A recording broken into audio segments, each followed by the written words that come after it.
RedTwo standing by, all four lit and in the green. Welcome back to Donkey Kong 64. And we're actually trying to get some bananas for Lanky before hunting the gold bananas up this massive machine. We have 4 switches to hit, and the 4 banana port takes us further up the machine. We'll have to find our way up there though, which is no easy feat. Where is Lanky's switch? We have 4 switches to hit with different rewards for the different Kongs. It's quite the feat getting all this set up, in fairness. We can see DK's Kasplat is up there. And there is a gold banana for Lanky. Some of them are timed. Lanky's is not. So we can take a bit of time trying to navigate this admittedly difficult path up the machine. This is basically the heart of Kremling production in Frantic Factory. That's tiny bananas. And you're probably going to want to use your ability to get some air to navigate this place. Now this is fairly difficult platforming. Especially for this time in the game, but it's not horrible. There it is. That's not a great ladder in all fairness. Whoops. Now, everything I've mentioned about factories being terrible places with no OHS compliance is pretty true about this area. Now we have to wait for the... Oh.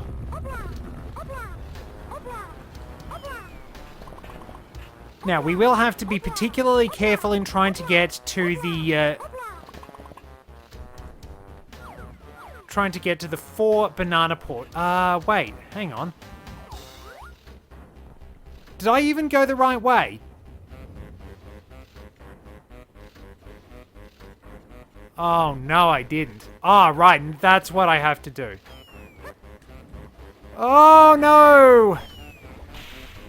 Trying to get up the blasted machine is probably the worst part. So this might take me a few tries. Once you get to the 4 banana port, you are set. But getting there. Oh boy, getting there.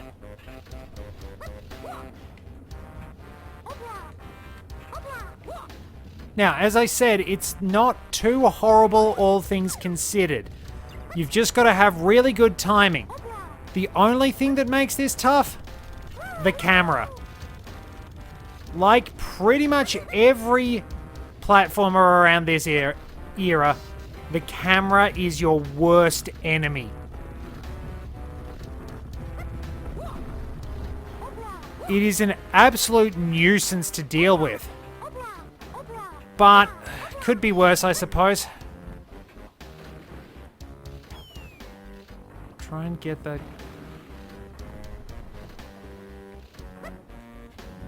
Oh, I thought I ran off the edge. Right, we're nearly there. Oh, there are some bananas for Tiny. There we are. Get past that bit, and we have the 4 banana port. We have a bit of work to do to get Lanky's gold banana.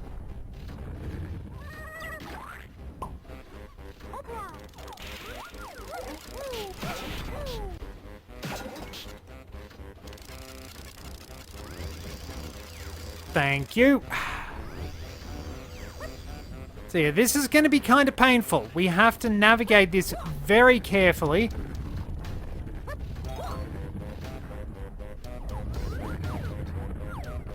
And if we fall off, it's a fairly long way down.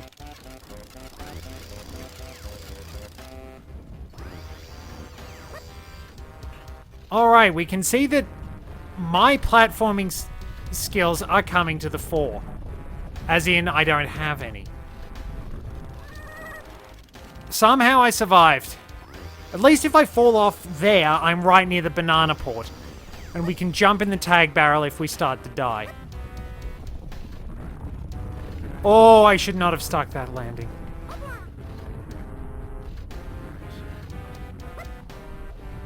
Oh, okay. Oh boy.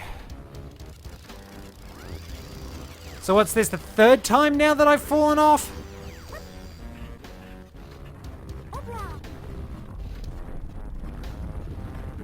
Alright. Oh, there's just too much forward motion. Like, admittedly, that's one of the things that annoys me about the Mario games. It's like, the jumps require a lot of precision. But then you wind up getting inertia physics that take you off if you're not dead center of the platform. You'll usually wind up...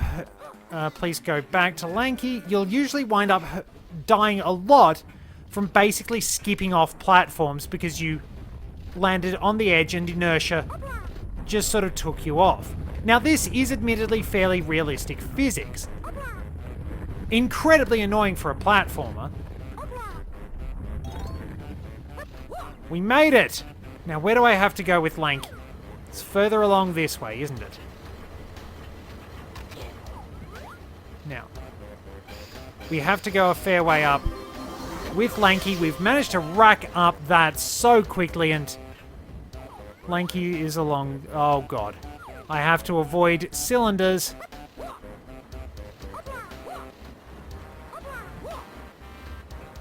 DK's Kasplat is down there. Oh. I'm not confident in my skills.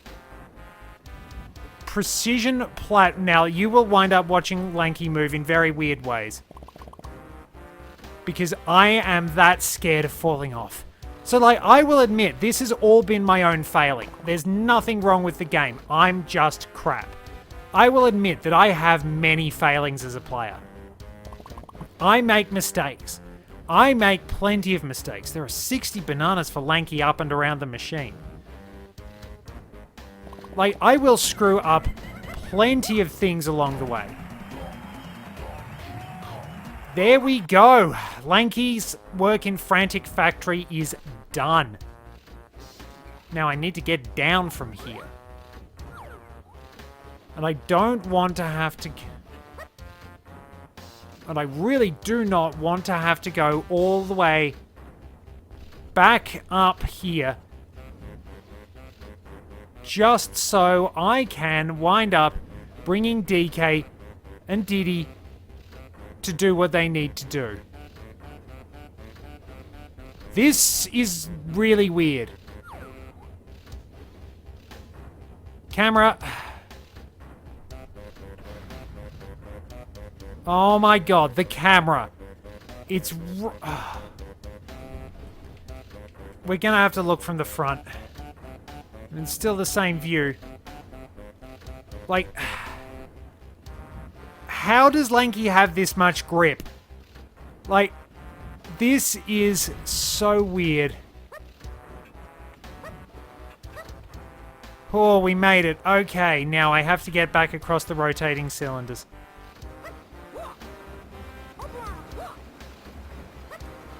Oh, that's actually reasonably competent for once. Now, DK.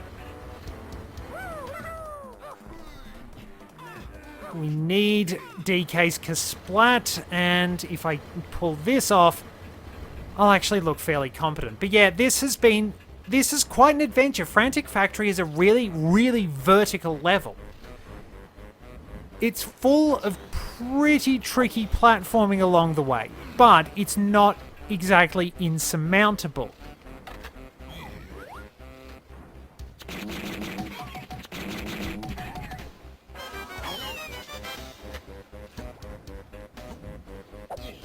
There we go. Now we sneak on and we grab that.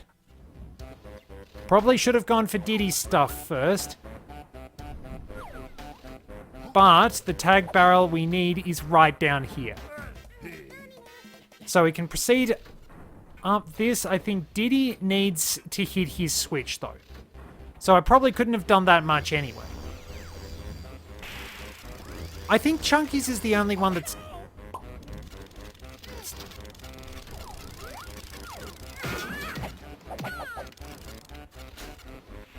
Excuse me, I was trying to throw an orange at your ugly mug. There we are. Whew. So yeah, vertical levels can be a bit harrowing for a lot of people because you get some very tricky platforming involved. It can be difficult, but it can be very rewarding. I mean, the cost of failure is immense. Like, if you screw up on one of those vertical levels, you'll either die or you lose a lot of progress. Usually there are just relatively simple bottomless pits in a lot of platforming games, in all fairness, but vertical levels are just infuriating because there's so many ways things can go wrong, basically. Like that! It's not that I don't like the design of vertical levels. Done well, they can be particularly good platforming challenges. It's just that they'll usually come along later in the game as sort of as like a test of your skills in a sense. How did I overshoot that? It's kind of like TikTok clock in Super Mario 64. TikTok clock is not overly punishing in terms of instant death. Like, there's a central pit.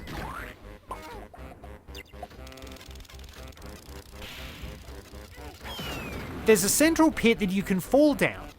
But overall, if you fall along the edges, you'll lose a lot of progress, but you can get back and try again. It's a frustrating level because it's so fiddly, but many of its stars are actually fairly simple. Now, trying to get the 100 coins, on the other hand,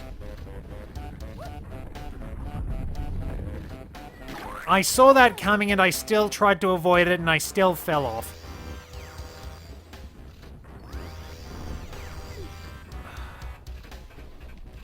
So yeah, TikTok clock is probably not all that hard in terms of getting the actual stars, given that you can manipulate the way the clock moves. This actually gives you a really big advantage, because that will actually make your platforming a lot easier, depending on what sort of style you want to play. Now, certain stars, with the right tactics, can be acquired fairly easily, or as a bit of a challenge, depending on how you want to play it. Like, you can challenge yourself by making the movements of the clock really erratic. Alright, so we have one more star... not star, for heaven's sake.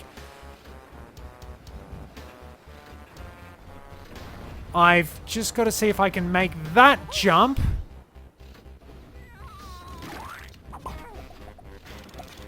I was probably never going to make that.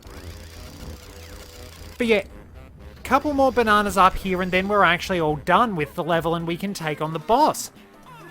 That'll be a good way to wrap things up because we'll need Tiny for that. But overall, it's challenging, but it's pretty fair as well.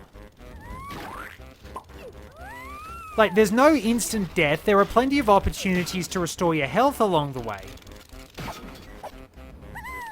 And it's not too rough. It's frustrating. I think that's probably what I'd say is the case with Frantic Factory more than anything else. It's frustrating rather than being genuinely unfair. Yes, it's irritating, but it's sort of training you to use precise platforming skills, which I suppose have always been an important part of the Donkey Kong games, and this is sort of where Tiny comes in. Tiny is the precision platform character. Like her older sister, that ponytail twirl is an invaluable asset. It basically makes things almost too easy for Tiny. She has such a simple time actually making it through different platforming challenges because of the ponytail twirl, that she's a bit of a crutch character in a sense. And basically, the idea of the crutch character is, like, if you're familiar with Fire Emblem, you'll know of Jagen. Probably the most traditional example. Crutch characters are there to sort of help you out in the beginning of the game. Like, some of the early evolving rodents in Pokemon are crutch characters. Like, Raticate will help you out in the early game really well because of the fact that it evolves pretty early and it has access to Hyper Fang. It's relatively low attack and it's got pretty decent speed, but its relatively low attack will wind up being a bit of a problem for it as the game goes on. It won't be terrible for a while, but as you start getting Pokemon with better base stats, it will get outshone by a lot of other Pokemon. So that's sort of what a crutch character is, but even then, some of them in Fire Emblem have good enough stats to actually help out for a longer period of time. In the original game, for example, Jagen's growth rates were terrible, but the way his base stats worked compared with the stat counts meant that Jagen was serviceable enough for quite some time. Even then, there were certain characters like well, let's say some of them, like I think Aaron from Mystery of the Emblem, really weren't great, but some of them actually wound up being pretty solid along the way, such as Oife in Fire Emblem in Genealogy of the Holy War. Marcus in Blazing Sword is pretty handy. And you've got Seth, who absolutely breaks the game in two in Sacred Stones. While she doesn't quite break the game as much, Titania in Path of Radiance is incredibly useful. And I'm probably always going to have a certain fondness for Titania because I think she's absolutely gorgeous. It helps that she's a really good unit as well, of course.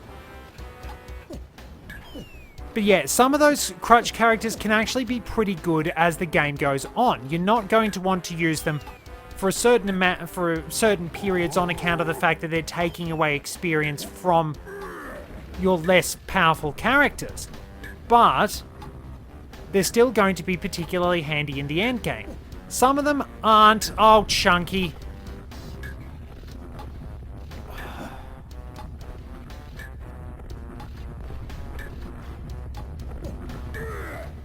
That really was a problem. Now we have to wait for this. It's a good thing you get 99 seconds.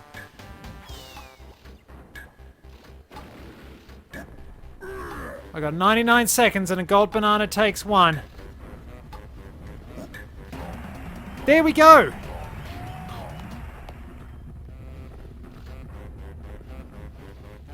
Alright, Chunky has his banana medal, so we need to grab DK. Order of the day. Get back to Snide's headquarters, see the animation for Frantic Factory, fight the boss. That will be the plan. Because we have more than enough bananas to be able to take on the boss. So I'll see you back at Snide's and then we'll cut to a boss portal. We'll make this episode a bit longer sort of to make up for all my little ramblings and things like that. Because I did have a plan, but then DK Arcade happened and everything just went out the window.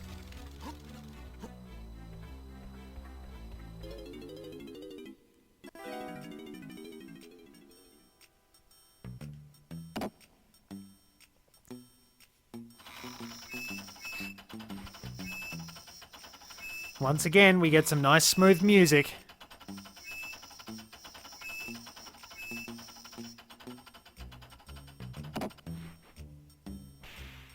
There's a very good reason why you probably want to hand them all in at once. You don't have to go through all the animations, and you won't have to put up with the fact that for each gold banana, like if you're handing in 7 blueprints, you have to see the gold banana come out each time. And there might be a boss door somewhere around here. Well, somehow did a long jump. Well, it's been a very different day to the one I actually planned out. My discussion topics have gone completely off kilter. But on the bright side, I was actually able to get a fair bit done. I proved that I'm not entirely incompetent. Ah, there's a Trough and Scoff door up there. I proved that I'm not entirely incompetent and could beat DK Arcade on my own merits. Now we need 200 bananas for this one, which means Donkey should be able to take care of this. And we'll see who else can before we get Tiny out. But yeah, not a bad trip through Frantic Factory, all things considered. My own platforming skills are incredibly rusty. But I think easily the worst part about it is probably DK Arcade and going through the cutscene.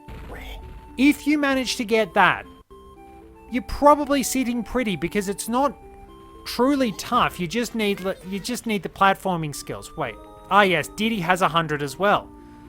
I didn't quite bother with it because I'm not that much of a completionist.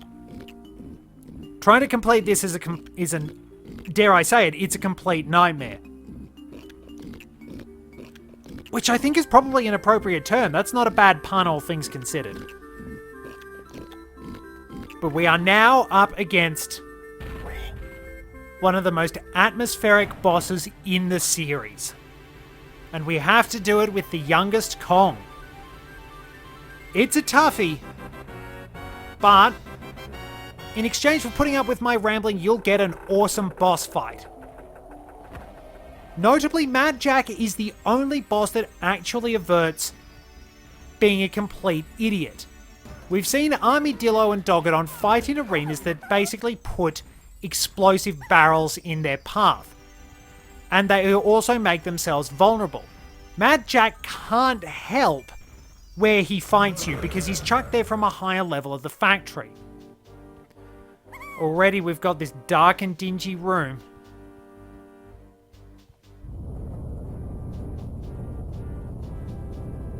Everything's dark and dingy, we're incredibly high up. And then we get this. I'm going to be quiet for a little bit, and I think I'm going to crank the music up. I've been talking over most of Grand Kirkhope's soundtrack, and that kind of sucks on my part.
Alright, there we go.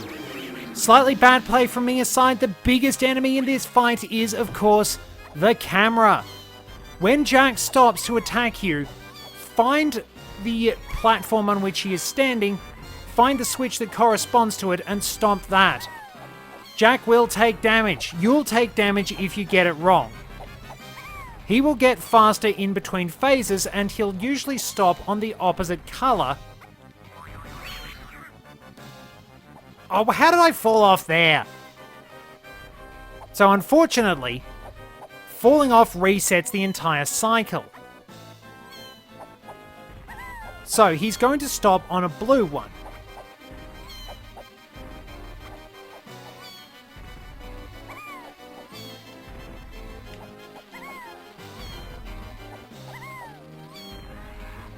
I think he is anyway.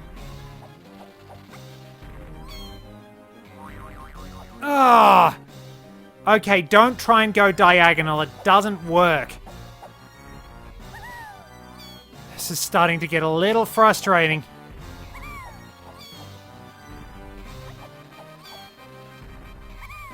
Trying to find the camera. Trying to keep Jack off your back. Probably the easiest trick is to double back between them. Alright, so he's on a blue one. Wait for him to throw. And there we are. Okay, so Jack will actually change up his attacks. I think this time he'll stop on a blue one. He'll also get a lot faster, so probably your best tactic is switching up between the one he's on. Just go back and forth. And try and keep him in your view. Where is he? Where is the switch?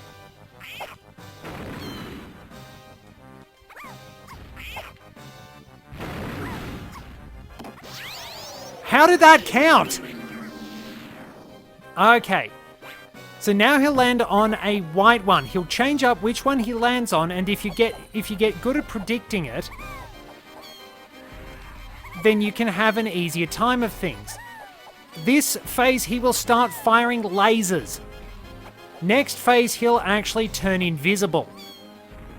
And he'll be speeding up each time, so you really need to be careful. Wait for that laser to fire.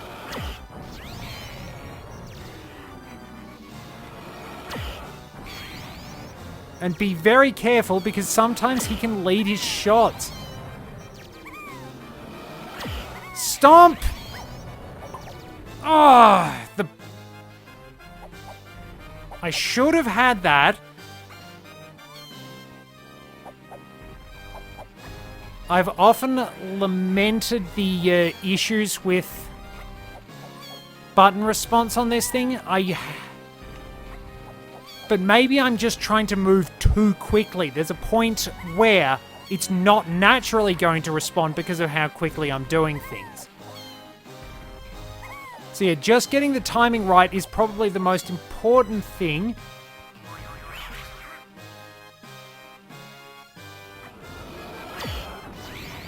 You see what I mean? So if you start moving too early, he'll lead his shots. That's a good demonstration at least, but I'm not doing that well.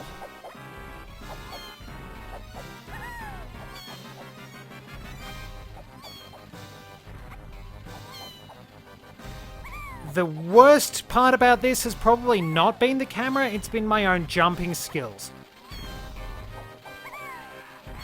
Because I've often made decisions that involve me second-guessing myself. Where's that switch?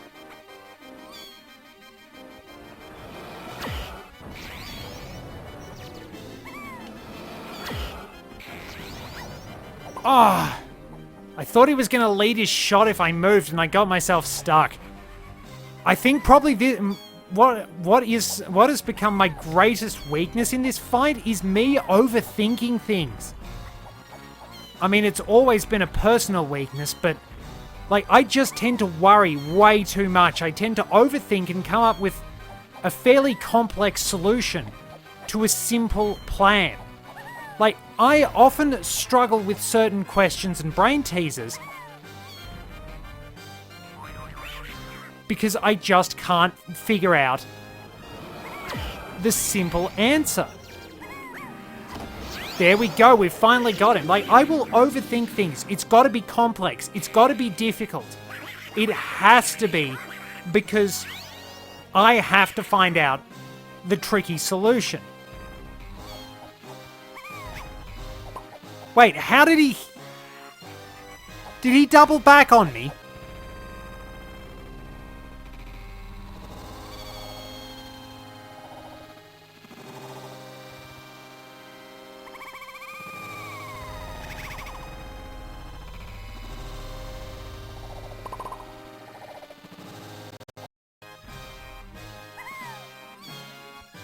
I've never seen him do that before.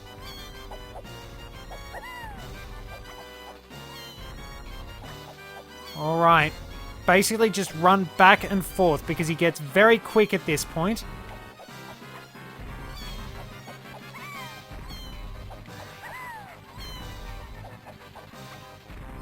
We know he's going to stop on blue.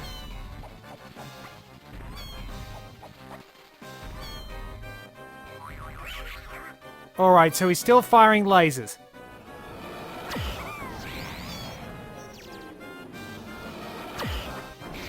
Where is the blue?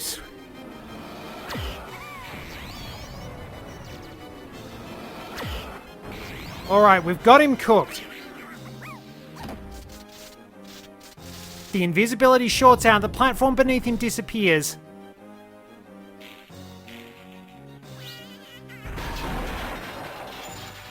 Ooh, that's gotta hurt.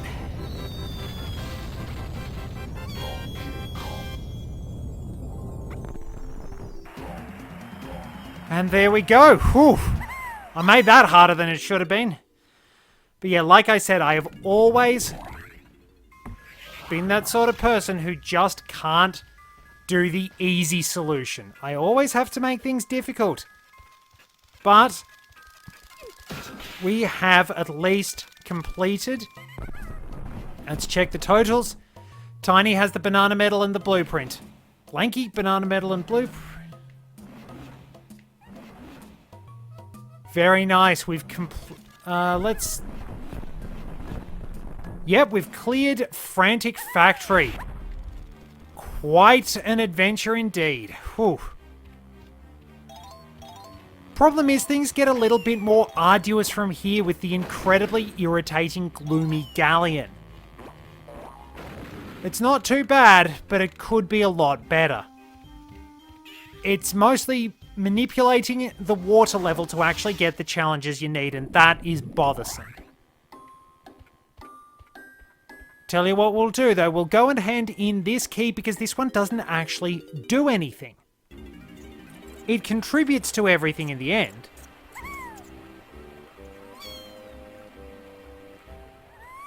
But overall, it doesn't really do that much for us, because it doesn't actually open up any new levels.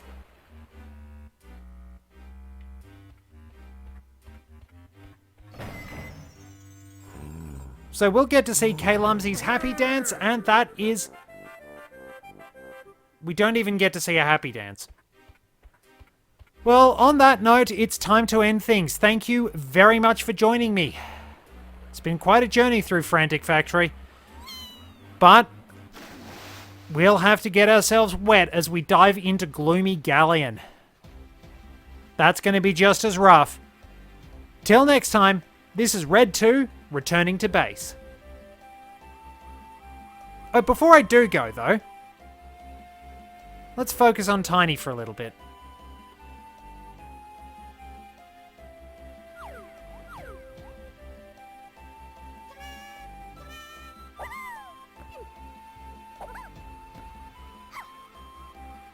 See you next time.